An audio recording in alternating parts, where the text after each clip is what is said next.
بسات نتر بسیتا هر سستا دیا اللہ هر سستا دیا اللہ دا خطول ستا فیو کن سر پیدا دیا اللہ پیدا دیا اللہ بسات نتر بسیتا هر سستا دیا اللہ هر سستا دیا اللہ دا وارستا یو کن سر پیدا دیا اللہ پیدا دیا اللہ مالکی دا املاکو مخترعی دا افلاکو الحمد لله والصلاة والسلام على رسول الله وبعد ایمان د پلوشو د خپرونې خوږو مینوالو السلام علیکم ورحمة الله وبرکاته. په دې هیله چې روغ جوړ به او د ژوند ښې شېبې به مو فیل کړي وي. خوږو اورېدونکو دا د ایمان د پلوشو خپرونه ده چې تاسو پکې د احادیثو درس اورئ د کتاب ریاض الصالحین څخه. په تېره خپرونه کې مو د کتاب ریاض الصالحین یو 50 باب لوستلی د رجا د امید د الله نه د تمه توقع الله باندې د ښه ګمان په اړه. نن به هم دغې موضوع ته ورته موضوع اخلو. په تېره خپرونه کې مو دا وویل چې باید د الله د رحمتونو د الله نه مغفرت څخه ناامیده نه شو. نو دا 52 باب دی. په دې کې به باب فضل الرجا د الله نه امید ساتل د الله نه توقع الله باندې د ښه ګمان فضیلت دا به بیانو په یو باب کې. چونکې دا باب ډېر مختصر دی. ورسره به په 53 باب کې دا واخلو چې باب الجمع بین الخوف والرجا باید مسلمان په ویرې او د امید په منځ کې وي. یعنې کله چې د انسان امیدونه زیات شي او بلکل نیک اعمالو ته شا شي سستي پکې راشي نو باید د خوف آیاتونه د الله نه ویره ځان کې پیدا کړي د الله د عذابونو ویره. او کله په کوم انسان باندې ویره ډېره غالبه شي نو باید ناامیده نه شي. نو د رجا د امید د الله د نعمتونو د مغفرت د دې امید او عقیده وساتي.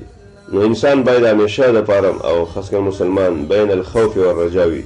نو په همدغه موضوع به نن غږیږو. په دې به سره باس کوو په دې هیله چې خپرونه را سره واورئ تر پایه او الله دې وکړي چې ستاسو د فایدې او د خوښۍ وړ وګرځي. بسم الله الرحمن الرحیم. الحمد لله والصلاة والسلام على رسول الله وبعد. أعوذ بالله من الشيطان الرجيم وأفوض أمري إلى الله إن الله بصير بالعباد فوقاه الله سيئات ما مكروا.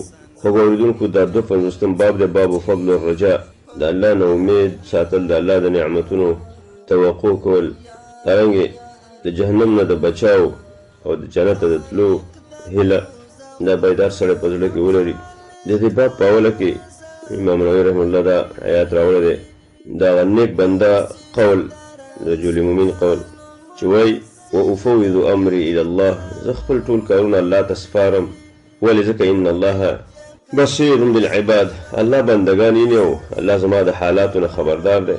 نو چې کله سړی الله ته ځان حواله کړي نو الله وایي فوقاه الله سیئات ما مکروا. چونکې دې سړي په الله باندې ښه ګمان وکړو دغه رجل مؤمن الله وایي فوقاه الله سیئات ما مکروا. او د الله نه امید ولرو چې الله به ما بچ کوي نو الله وایي فوقاه الله سیئات نو بچ که الله د بدو هغو چلونو تدبیرونو چې دې خلکو ورته جوړ کړي د هغې الله بچ که. معنی دا چې د الله د نعمتونو نه او د الله جل شانهو د نصرت نه به نه امیده کوي. الله نصرت همیشه د مؤمن سره وي.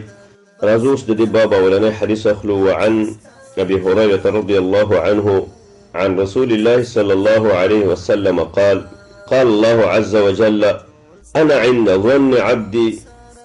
ظن عبدي بي وأنا معه حيث يذكرني والله الله أفرح بتوبة عبده من أحدكم يجد ضالته بالفلاة ومن تقرب إلي شبرا تقربت من إليه ذراعا ومن تقرب إلي ذراعا تقربت إليه باعا وإذا أقبل إلي يمشي أقبلت إليه أهرول متفق عليه وهذا اللفظ لمسلم. وقوردونكو دا صحیح روایت تے امام بخاری و مسلم دوان روایت کرے. بخاری پو 2415 نمبر بانے، مسلم 2650. ابو هريره رضی اللہ عنہ فرمائی دا رسول اللہ صلی اللہ علیہ وسلم نے حدیث بیانی وی چې رسول الله صلی الله علیہ وسلم ویلی چې الله ویلی، حدیث قدسی دی، انا عند ظن عبدی، الله وی زه بنده سره د بنده د ګمان برابر یم چې بنده په ما څنګه ګمان کوي الله زور سره ما شان کوم نه، او زه دې بنده سره هم حیث یذکرونی، کوم ځای کې چې مې یادوي الله وی زور سره هم زه مرسته کوم، زه دعاګانې اورم، زه کومک کوم. یا فرمای والله الله قسم الله افرح بتوبة عبده، یا لله افرح بتوبة عبده، وی الله ډیر زیات خوشحالیږي په توبه د بنده باندې. من احدکم د هر هغه چا نه چې یجد ضالته بالفلاة، چې د خپل هغه ورکه بیا ومي په یو تش چولې بیابان کې. لکه مخکې یو حدیث کې بیان شوی الله د ګناهګار انسان په توبه باندې دومره خوشحالیږي لکه یو سړی په یو لویه دشته کې روان دی او د ده سره خپل خرچه ده او سورلی ده، یو سوري ته دمه کوي چې راویښ شي چې ګوري نه سورلی وي او نه هغه خرچه مرچه وي، ټول داسې تښتېدلي وي چېرته سورلی او هغې باندې خرچه چې وه ده نه وي او دغه سورلی تښتېدلي وي. نو دا بیچاره وایي چې د دې دشتې نه او د دې سخت ځای نه راوتل خو ډېره ګرانه خبره ده، خرچه هم نشته، اوبه هم نشته. نو سر کېدی وایي زه هسې مرګ دی را به شم دې ځای کې ښه یم. ناسه به چې ګوري سورلی هم را شي او خرچه مرچه چې وي اوبه وي او خوراک شیان هغه هم پرې وي، دا ډېر سخت خوشحالی. او د ډېر خوشحالۍ نه څه وایي چې یا الله ته مې بندې او زه دې رب یم. نو الله جل شانه د دغه انسان نه هم د ګناهګار انسان توبې ته ډېر زیات خوشحالی چې الله وایي زما بنده سره اوس احساس پیدا شو، دی اوس په دې پوه شو چې زما رب شته او هغه ما ته ګناهونه معاف کوي، هغه ما ته بخښنه کوي.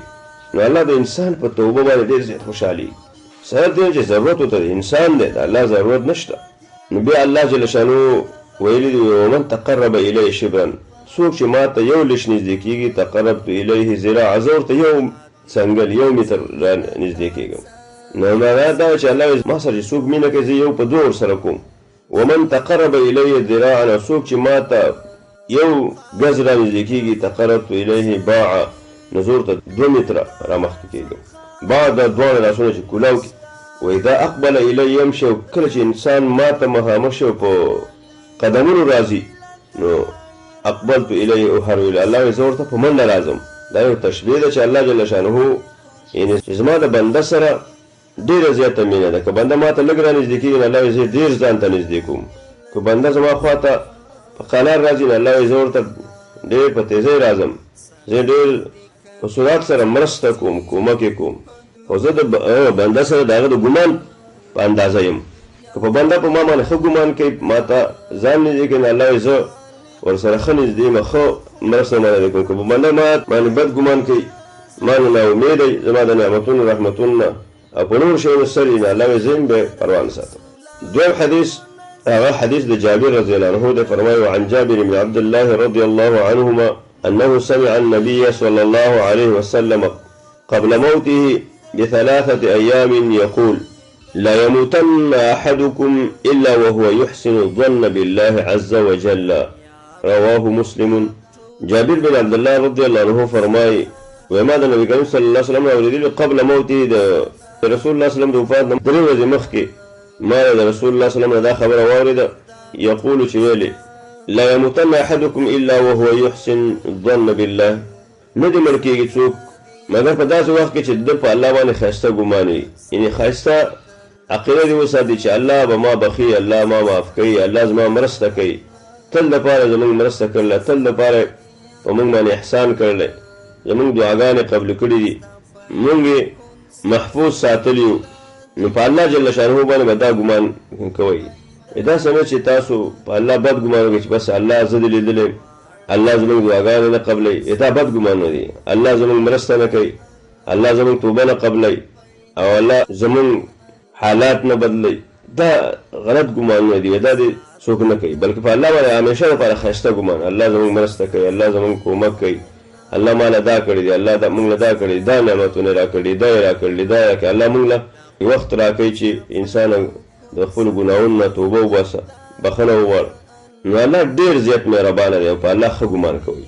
دریم حدیث هم د دې باب اخلو بیا راځو شرح ته. وعن انس رضي الله عنه قال سمعت رسول الله صلى الله عليه وسلم يقول قال الله تعالى يا ابن آدم إنك ما دعوتني ورجوتني غفرت لك على ما كان منك ولا أبالي. يا ابن آدم لو بلغت ذنوبك عنان السماء ثم استغفرتني غفرت لك. يا ابن آدم إنك لو أتيتني بقراب الأرض خطايا ثم لقيتني لا تشرك بي شيئا لأتيتك بقرابها مغفرة. ورواه الترمذي وقال حديث حسن. انس رضی الله عنه فرمایي ما د رسول الله صلی الله علیه وسلم نه اوریدلی دي چې نبی کریم صلی الله علیه وسلم به فرمایل الله ویلي، دا هم حدیث قدسی دی، الله داسې ویلي یا ابن آدم، ای د آدم اولاده، هر یو بچی د آدم ته دا خطاب دی. انک ما دعوتنی، ای د آدم زویا، انک ما دعوتنی، ته زما نه دعاګانې نه غواړې، ته ما ته اواز نه کې، ما ته چغه نه وې، ورجوتنی او زما نه امید نه ساتې، بلکې چې کله دې ما ته چغه وه الله، کله دې زما نه امید ساتل، الله وایي غفرت لك على ما كان منك. بس ما تا ته بخښنه کړله چې د هغې مناسب چې ستا د طرفه په الله باندې څومره ګمان دی، تا د الله نه څومره غوښتې دي، الله درته هماغه شان بخښنه هم کړې ده او الله در سره هغه شان احسان هم کړی دی. ولا ابالي، او الله زه د چا خیال او پروا نه ساتم، زما چا ته ضرورت او حاجت نشته، خو چې ته زما نه څومره غواړې، په ما باندې څومره خیال کې، ما ته څومره چیغې وې، څومره په هغې مقدار ستا مرسته او مدد کو. یا ابن آدم، ای د آدم زویا، لو بلغت ذنوبک عنان السماء، که چېرته ورسېږي ستا ګناهونه د اسمان تر څنډو پورې ورسېږي، یعنې بر اسمان ته ورسېږي، ثم استغفرتني، بیا زما نه بخښنه وغواړې، غفرت لك، زه درته بخښنه کوم. الله اکبر.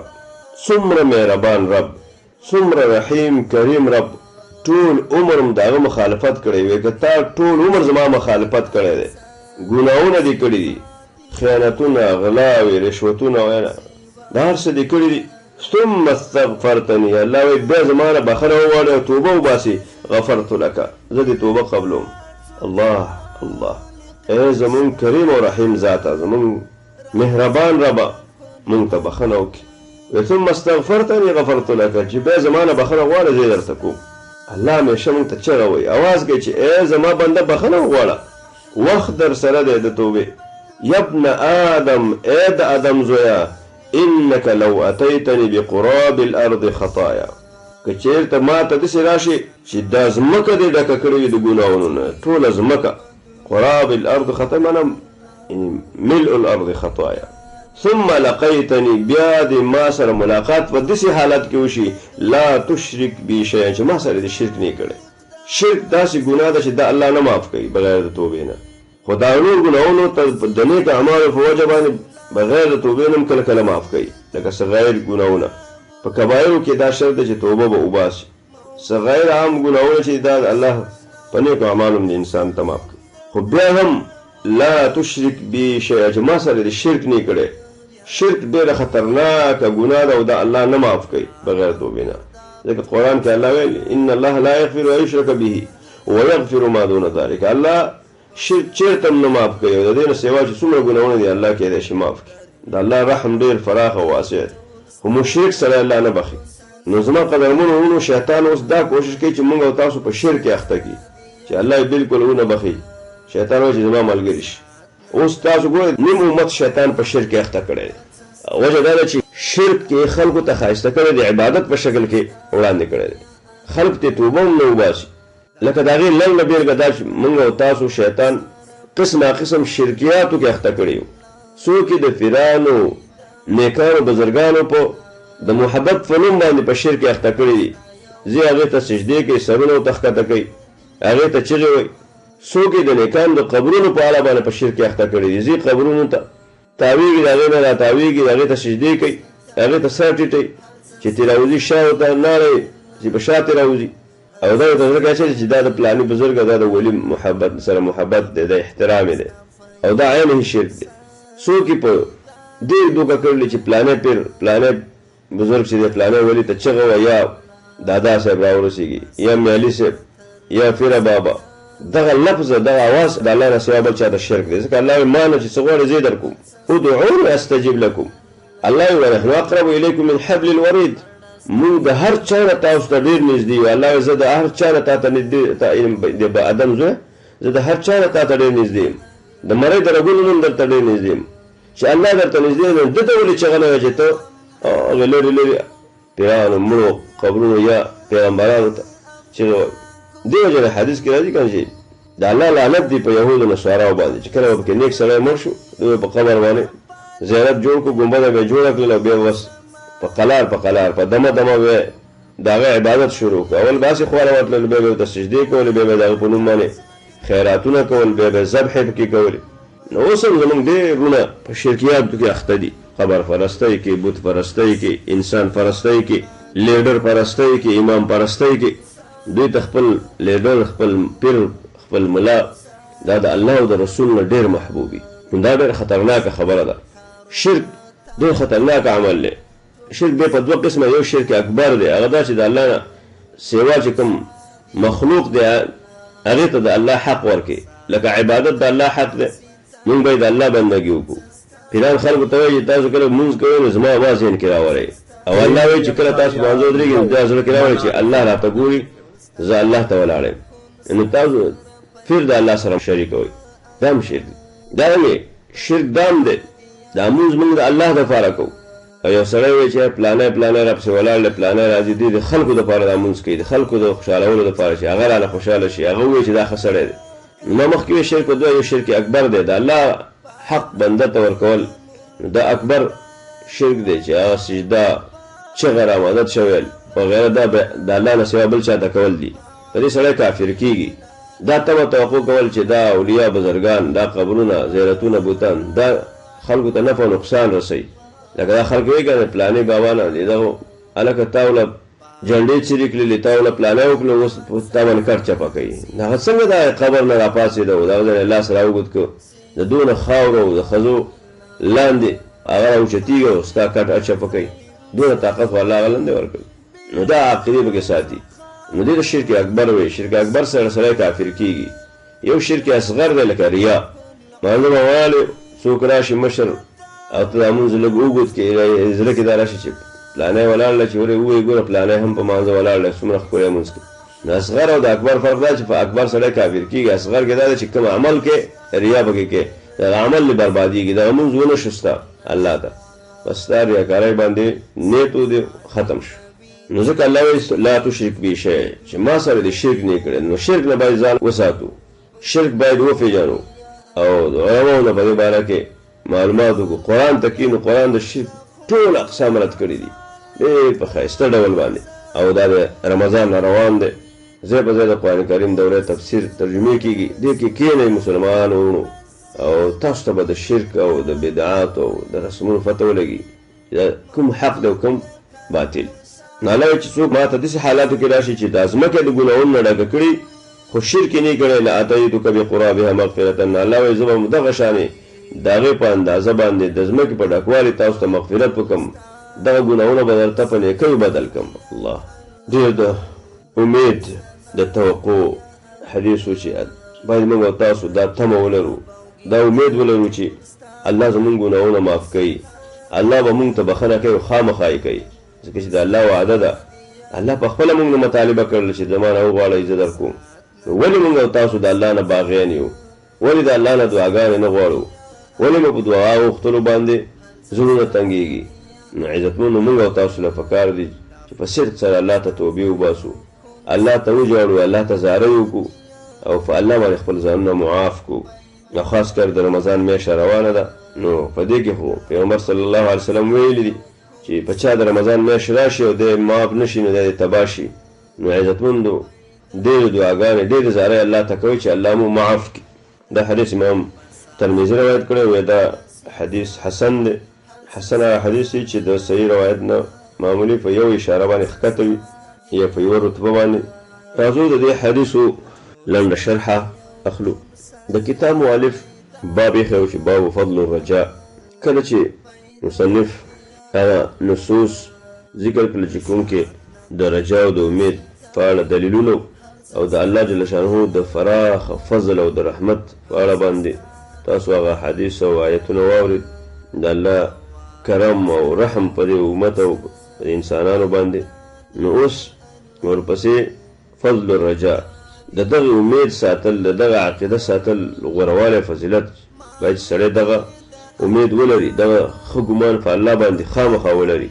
او په هغې باره کې تاسو دا حدیث واورېد. انسان له پکار دی چې دی په دې تمه کې اوسي، دا تمه ولري چې د الله فضل ډېر لوی دی، الله به په ما فضل کوي. زه چې د الله بندګي کوم نو د الله فضل ډېر فراخ او واسع دی، الله به ما ته بخښنه کوي. او د دې هیله به ساتي چې د الله سره چې کوم نعمتونه دي، کوم رحمتونه دي، دا به خامخا په موږ کوي او دغه نعمتونه به په موږ باندې لورۍ راکوي. به جنت، د جنت حور علمان او بهترین نعمتونه په هغې کې خوراکونه او قسمه قسم شیان، دا به الله موږ ته راکوي، زموږ دپاره تیار کړي دي. بیا د دې باب په اوله کې امام نووي رحمه الله د هغه نیک او صالح انسان قول ذکر کړی چې دې هغې ته رجل مؤمن ویلی شي. د فرعون په خاندان یا د هغه په اهل کې و، د خپل ایمان پټ ساتلی، مؤمن و خو چاته خپل ایمان ښکاره کړی نه و.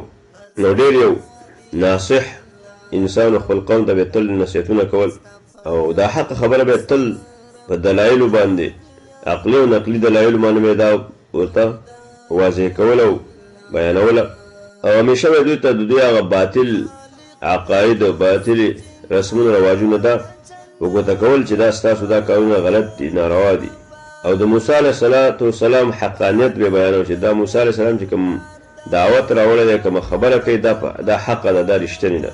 خو چې کله خبره ښکاره شوله او دوی دا خبره نه اورېده نو په آخره کې ورته خپل ایمان هم ښکاره کوي او خبره هم ورته ښکاره کوي. نو څه ورته وایي؟ کله چې ډېر نصیحت وکړو، د خلکو د موسی علیه السلام مخالفت شروع کړو، په ګډو وډو سر شو. نو دی ورته څه وایي چې ما خو تاسو ته ډېر نصیحت وکړو خو تاسو یې نه منئ، تاسو فرعون ګمراه کړی یاستئ، هغه بېلارې کړی یاستئ. خو دومره ده زما دا خبره واورئ، فستذکرون ما اقول لکم، زر ده چې تاسو به یاد وساتئ، رایاد به کوئ هغه څه چې زه درته یم، دا به ورته ډېر زر رایاد شي. خو بیا به درنه موقع تېروئ. وافوض امري الی الله، زه خپل کار الله ته سپارم، ما خپل وس توان استعمال کو، نور کار الله ته سپارم. ځکه ان الله بصیر بالعباد، الله د بندګانو ټول حالت ویني. زما امید د الله نه دی، زما اعتماد هم په الله دی، په بل چا اعتماد نه کوم او نه د بل چا نه امید تمه او توقع ساتم چې څه به راکړي. فرعون نه هېڅ تمه او توقع نه ساتم. تاسو د دې تمې توقع په خاطر د الله نه اوښتې ایستئ، الله نه منکري. او زما رب چې دی بصیر دی، خپل بندګان ویني، څاري، هر څه د الله جل شانه د نظر لاندې تېرېږي. نو د خلکو دا کوشش کوو چې ده ته ضرر ورسوي، دا تکلیفونه ورکړي. نو فوقاه الله سیئات ما مکروا، الله د دوی دغه فریبونه او چلونه الله بچ کړ. نو الله څه وایي وحاق بآل فرعون سوء العذاب، په ځای د دې چې ده ته عذاب ورکړي، الله فرعونیان ټول هلاک کړه، د مسلمانانو سینې پرې یخې کړې.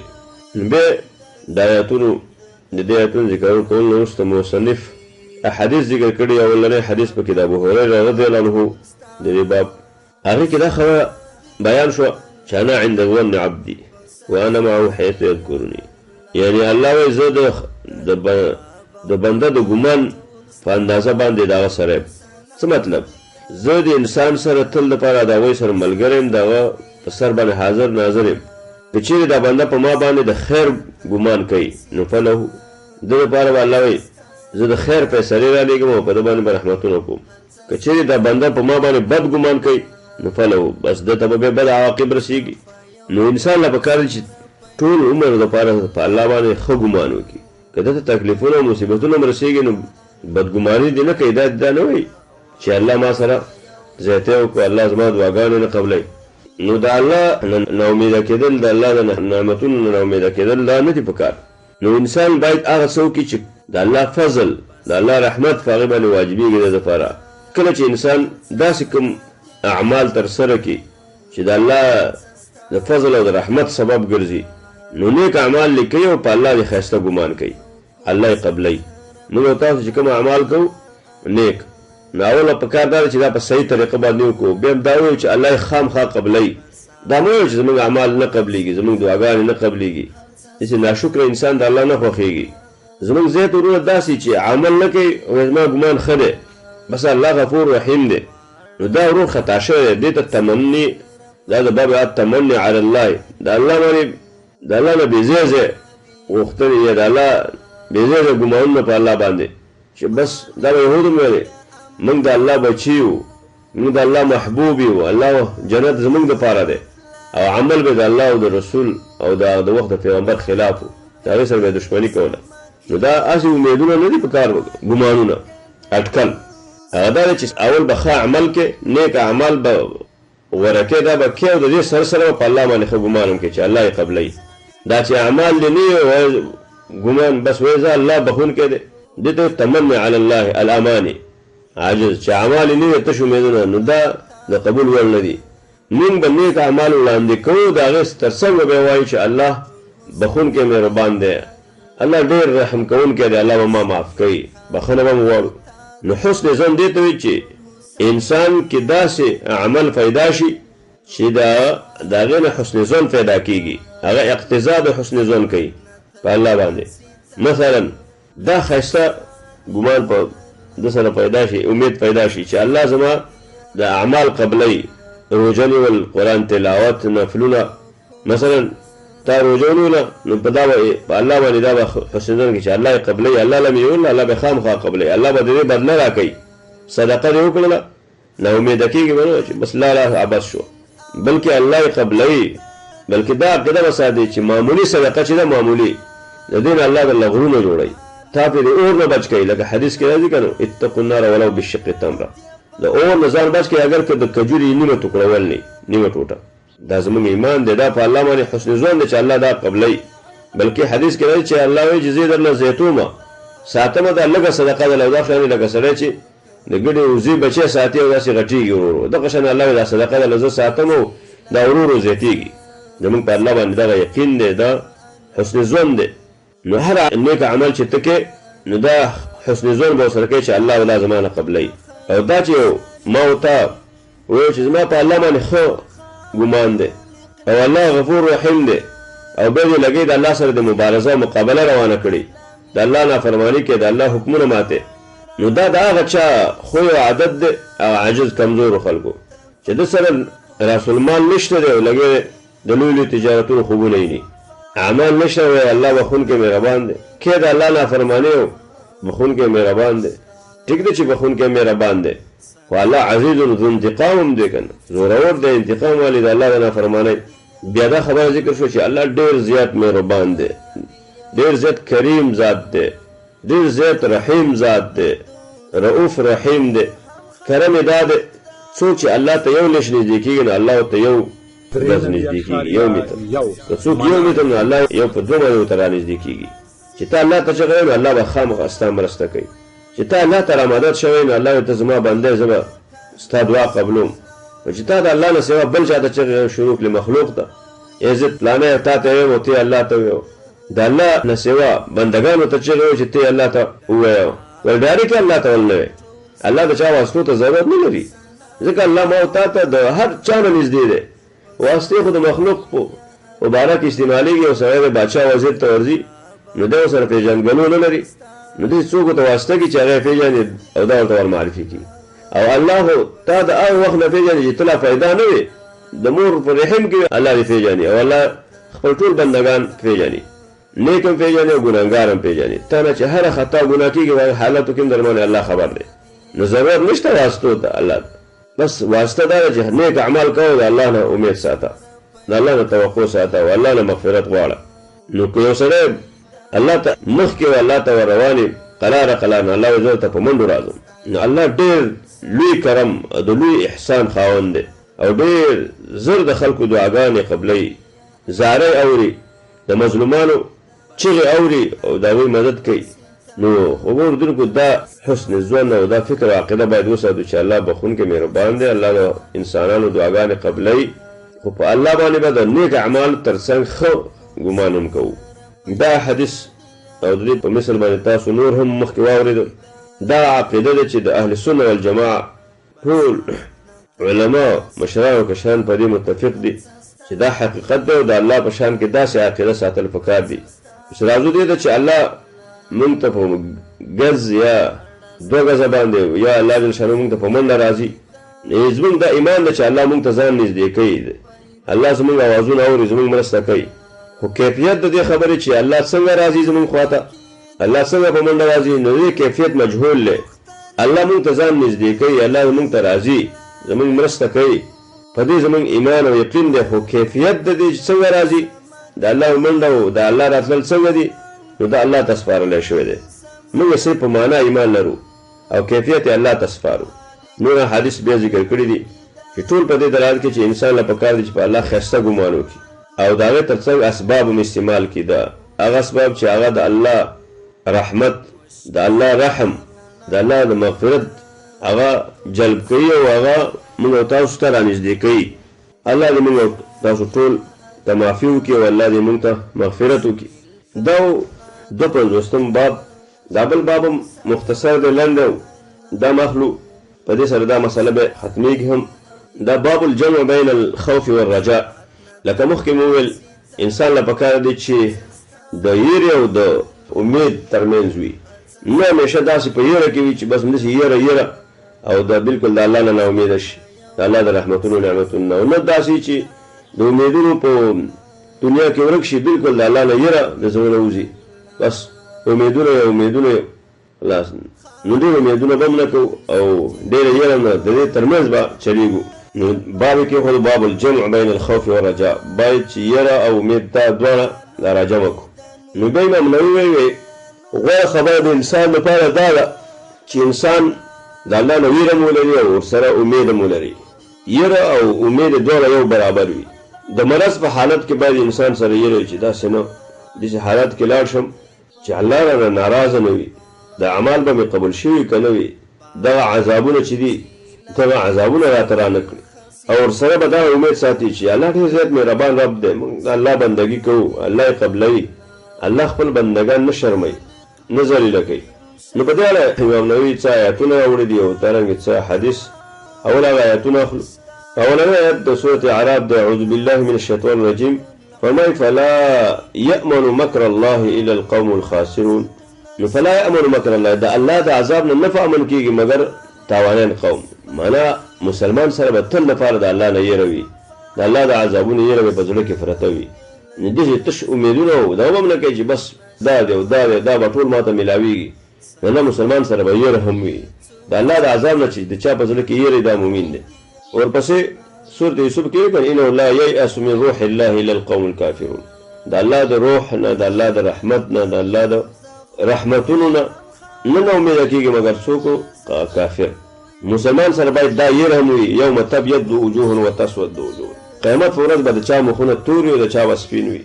نو باید موږ سره دا یېره وي یا الله داسې نه چې زما مخ د قیامت په ورځ تور نشي، دا خلکو په جمع کې را نشم چې د چا مخونه به توري، او دا امید به ساتو چې یا الله زموږ مخونه سپین کړي. اللهم بیض وجوهنا یوم تسود الوجوه. الله په هغه ورځ چې د خلکو مخونه تورېږي ته زموږ مخونه سپین وساته، سپین یې کړه. دارنګې دا امید او عقیده اوسه چې ان ربک لسریع العقاب وانه لغفور رحیم.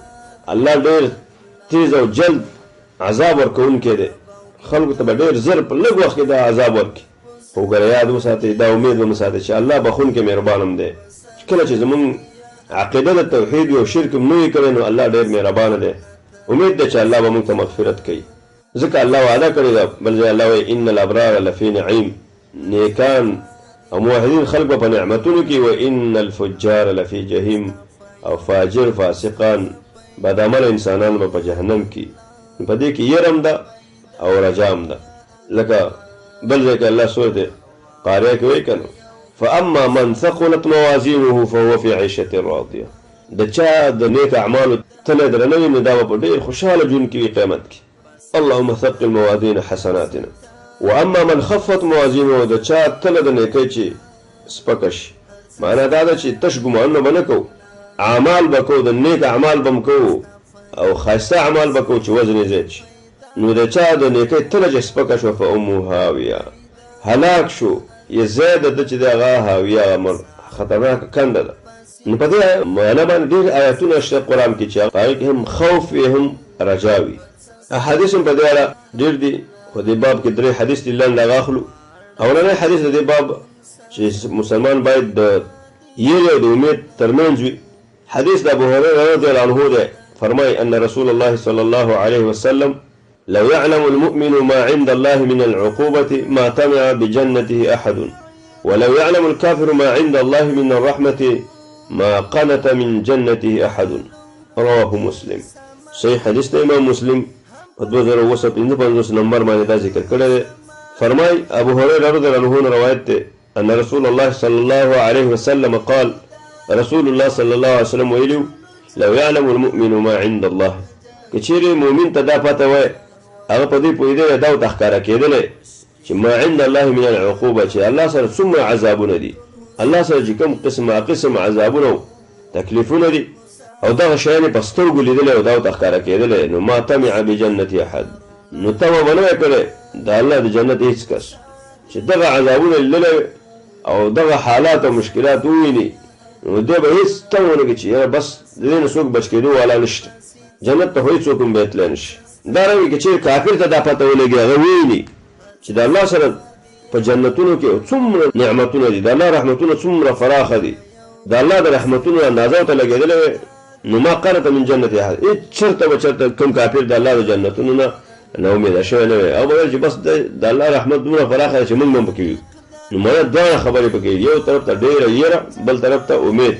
کافر د الله د رحمتونو او نعمتونه وویني نو هغه به د جنت تمه وکړي چې زه ما ته هم بخښنه وکړي، بل طرف ته د الله عذابونه او مصیبتونه کړاوونه وویني چې الله ګناهګار انسانانو ته ورکوي، نو د سړي به د جنت نه تمه کټ شي چې ګوره والا چې دا عذابونه دي چې دي که نو دا ډېر خطرناک دي، دې نه به څنګه سړی بچ کېږي او د هغې اسباب چې شیطان کومې لارې ښایسته کړي دي.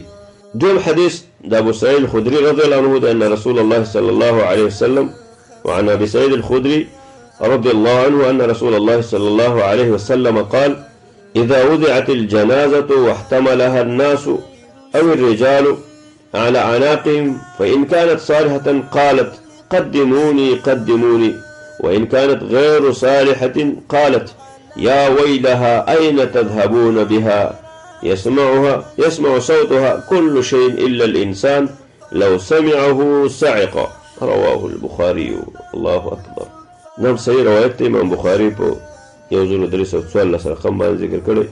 ابو سعید الخدري رضی الله عنه فرمای رسول الله صلی الله علیه وسلم فرمایلو اذا وضعت الجنازه، کله چې جنازه تیار شي او کېښودل شي معنا په اوږه کړی شي، واحتملها الناس، خلق دا جنازه په اوچته کې په اوږو باندې، او الرجال یا سړي دا جنازه اوچته کې، دا راوي وایي چې نبي سلم الناس وي که الرجال وي على اعناقهم، په خپل سټونو باندې کټ په خپلو اوږو باندې اوچت کړي. نو که دغه جنازه کې چې کوم مړی دی په امکان صالحة، که دغه جنازې والا دغه مړی صالح وي، قالت نو دا آواز کوي قدموني قدموني، د الله بندګانو زر زر مې وړئ زر زر مې وړئ، وی مې هله شاوې وړاندې مې کوي خپل ځای ته، ځکه هغه ته خپل منظر ښکاري که نه. وان کان غیر صالحة، او که چېرې دا مړی صالح نه وي، بدعمله فاسق فاجر یا مشرک مبتدع انسان وي، نو څه وایي قالت یا ویلا او هلاک شئ این تذهبون بیا، چېرته مې وړئ چېرته وړئ دې مې دغه لره، لږ صبر وکړئ لږ مې ایثار کوئ، تاسو خو ما اور ته وړاندې کوئ، هغه ته خپل ځای ښکاري.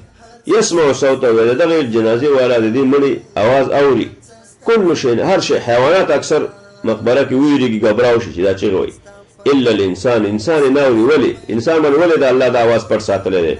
وایي ځکه وایي لو سمعه لصعقه، که چېرې انسانانو دغه اواز اورېدلی دغه چغې د دې مړي، نو ټول به بېهوشه شوی وي، هر انسان به بېهوشه شوی وي، بیا به چا مړي نه ښخول.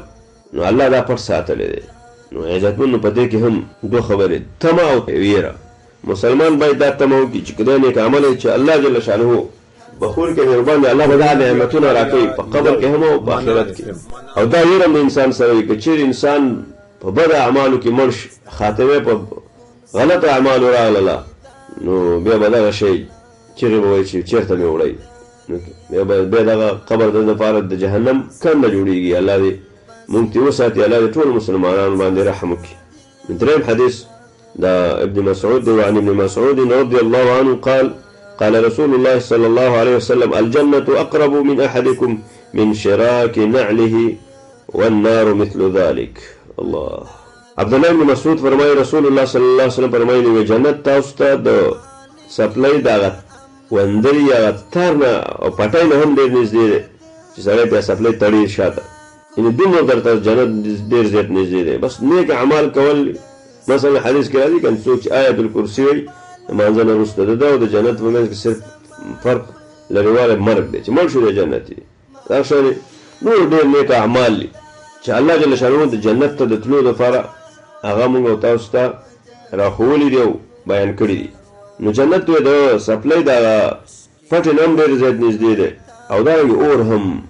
ډېر کله د انسان یوه خبره وکړي خطرناکه خبره په هغې باندې اور ته ځي. ډېر کله د انسان یوه خبره د نیک عمل او صحیح وکړي هغې باندې الله هغه جنت ته بوځي. نو باید انسان همیشه د خوف او امید په منځ کې وي. دا به د خوف او د رجا چې دی په دې کې د علماو یو قسم اختلاف دی، دا چې انسان د ویرې جانب په ځان کې ډېر پیدا کړي که د امید. معنا انسان همیشه د ویرې په حالت کې وي او که نه د امید په حالت کې وي. نو ځینې علما وایي چې نه، باید مسلمان سره ویره زیاته وي، او ځینې پکې وایي چې نه، د امید جانب باید غالب وي. او اکثر تعداد علما په دې اړ دي چې باید انسان سره ویره او امید دواړه یو شان برابر وي، یو په بل باندې به زیات نه وي. ځکه کله چې انسان باندې امیدونه ډېر غالب شي نو د الله د عذاب نه بې پروا شي، په امن کې شي، عذابونه تېر شي. او که چېرې د جانب د خوف دغه شي د الله د رحمت نه امیده کېږي، معنا دواړه برابر به چلېږي. ځینو لا پکې ویلي د صحت په وخت کې باید انسان تمه، توقع، امید یو شان وساتي، او د مرض په وخت کې باید سړی امید ډېر وساتي. به هر حال انسان باید د خپل ځان ډاکټر واوسي. کله که دته داسې احساس وشي چې دی د الله د عذابونو نه مطمئن غوندې شو، چې لږ غافل شو او ګناهونو کې اخته شو، دی اخته په ګناهونو کې امیدونه لوی لوی ساته، نو دا طریقه یې بدله کړي او لږ د خوف د ویرې حالت دې اختیار کړي، د الله د عذابونو ذکر یاداشت دې وکړي. او که چېرته دی خپل ځان داسې وویني چې وسوسې ورته ډېرې زیاتې شوې، بې موجبه یېرېږي، همداسې یېرې اخیستې، بیا دې دا طریقه بدله کړي، جانب د رجا ته دې لږ وکړي چې الله ډېر غفور رحیم دی، الله بخونکی مهربان دی، الله ډېر ګناهونه خلکو ته معاف کړي دي، بخښلي دي، نو الله به ما هم وبخي، ما ته هم مغفرت وکړي. په دې هغه بیا امام نووي رحم الله هغه آیتونه ذکر کړل چې الله شدید العقاب دی، غفور رحیم دی، او حدیث ذکر کړل. بیا ورپسې حدیثو کې دا معنا وه چې انسان له باندې واجب دی چې باید یېره او امید دا سره راجمع کړي. لکه ذکر شو چې که انسان ته دا پته وي چې الله سره څومره عذابونه دي، نو تمه به د جنت نه وی کړی. که چېرې انسان ته دا پته وي چې د الله څومره نعمتونه او جنتونو کې څومره احسانات تیر کړي دي، الله څومره عفو کوي، د الله څومره زیات رحم دی، نو کافر به هم دا ته پیدا شوی چې بس کېدای شي ما به هم جنت ته بوځي. بیا امام نووي رحمه الله هغه حدیث ذکر کړل چې جنت ډېر زیات نږدې دی، تر دې چې ستا موږ او تاسو ته زموږ د څپلۍ د هغه تسمې نه هم زیات نږدې دی، دا شان اور هم نږدې دی. شراک النعل چې ذکر کړی دی دا یو ضرب مثل عربان ذکر کوي، نو د الله پیغمبر چې دی نو هغه د خلکو د فکر او عقل موافق، د فهم موافق خبره کوي چې دوی پرې پوه شي. دا په قرب کې یو مثال، د نږدېوالي کې یو مثال ذکر کوي، ځکه انسان څپلۍ او چې دا په خپو کوي که نو معنا ډېر نږدې وي، هغه د انسان د بدن پورې پیوسته وي، نو دغه شانې د ډېر قرب مثال یې هغې سره ورکوي. نو په جنت چې دی موږ او تاسو ته زموږ د سپلو نه هم ډېر زیات نږدې دی، ځکه ډېر کله چې جنت انسان ته په یوه خبره باندې حاصلېږي، په یوه خبره باندې، او اور هم دا شان دی، د په یوه کلمه باندې د شرک د کفر کلمه چې دی ویله بس دواره د جهنم مستحق ګرځي. د مثال په ډول یو سړی په اسرائیلو کې حدیث کې مخکې تېر شو، ده به بندګي کوي، عبادت به کوو، بل چې هغه لږ سست و، هغه مونځ او اودس کې سست و، ده به ورته کله کله قانع چې هلکه مونځ او اودس کوه او دا کار پرېږده، دا مه کوه.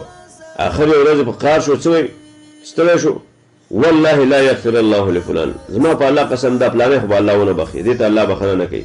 دا خو به جهنم لځي. نو دا خبره د الله خوښه نه شوه. الله وایي دا لا څوک دي چې زما واک او اختیار یې واخیسته، زما فیصله دی کوي چې الله پلاني ته بخښنه نه کوي او دې ته به الله څنګه بخښنه وکړي. الله ویل قد غفرت له، ما ده ته بخښنه وکړه او د ستا عمل مې برباد کړ. نو دا چې کوم سست و کمزور و دغه الله معاف کړو، هغه له توفیق ورکړو، هغه نیک اعمال شروع کړو.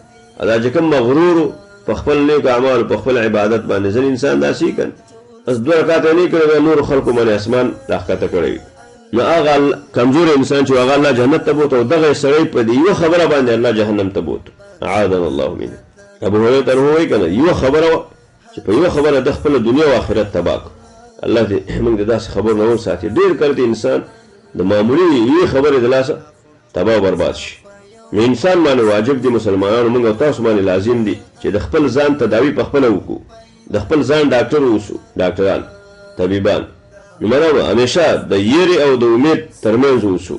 که چېرته دا احساس راته وشي چې زمونږ د نفس درجه د امیدونو په دنیا کې ورک شو، اعمالو کوم سستي راغله، واجباتو کې رانه سستي کېږي، محرمات حرام شیانو ته لاس واچو، په حرامو هم شروع وکړله، ممنوع کارونه چې شریعت ممنوع کړي وو هغې ته په ډېره اسانۍ باندې ورننوځو او کارونه ترسره کوو او دې فکر کې دا امید چې زه بس الله غفور رحیم دی. نو مسلمان ځان وویرېږي دا حالات دي خطرناک دي. دا د امید طریقه دې بدل کړه او د یېرې لاره اختیار کړه. د یېرې د الله عذابونه، مصیبتونه، تکالیف، د قیامت هغه سختۍ، د قبر عذاب، په دنیا کې ځینې مصیبتونه دا رایاد کړه چې ګوره دا د ګناهونو په وجه راځي. او که دا وسوسه در سره تل ټول عمر دپاره چې الله به ما څنګه معاف کوي، ما خو دونه ګناهونه کړلي څنګه دا به وبخلی شي که اوبه نه بخلی شي، دا زما اعمال ولې الله نه قبلوي، دا دعاګانې ولې نه قبلوي، دا زموږ چغې ولې نه اوري. نو دا به بدله کړي، ځکه ناامیدي به نه کوي، دا لاره به بدله کړي او د الله نه به د تمې او د توقع لاره اختیار کړي چې الله بخښونکی دی، مهربانه دی، الله زموږ اوازونه اوري، زموږ اعمال قبلوي، الله رحیم کریم ذات دی. نو د باب خلاصه دا وه چې انسان باید ټول عمر دپاره د یېرې او د تمې په ترمنځ وي. کله چې تمه سوا کېږي نو د الله جل شانه عذابونه رایاد کړي، چې کله ورسره خوف زیات شي نو د الله جل شانه د رحمتونو او نعمتونو نه به نه امیده کېږي، هغه هم رایادوي. الله جل شانه دې موږ د الله رښتیني بندګان جوړ کړي او الله دې دا توفیق راکړي چې همدا د تمې او توقع او د یېرې په منځ کې یو چې دغه د ایمان نښه هم ده. الله جل شانه دې زموږ اعمال درست کړي، الله دې زموږ خواتیم په نیکو اعمالو راولي، الله دې موږ دا کلماتو نه وساتي چې په هغې باندې سړی کافر کېږي او د جهنم مستحق ګرځي. خوږو اورېدونکو دا وه زموږ د نن ورځ خپرونه چې ستاسو درانه چوپړ ته مو وړاندې کړله. د بلې خپرونې سره چې ستاسو په خدمت کې حاضرېږم، تاسو په لوی او مهربان رب سپارم. انشاءالله روانې خپرونې به هم بیا د الله نه د یېرې او د ژړا او الله ته د نږدې کېدو او د شوق په اړه باندې وي. نور مو په الله سپارم. والسلام علیکم ورحمة الله وبرکاته.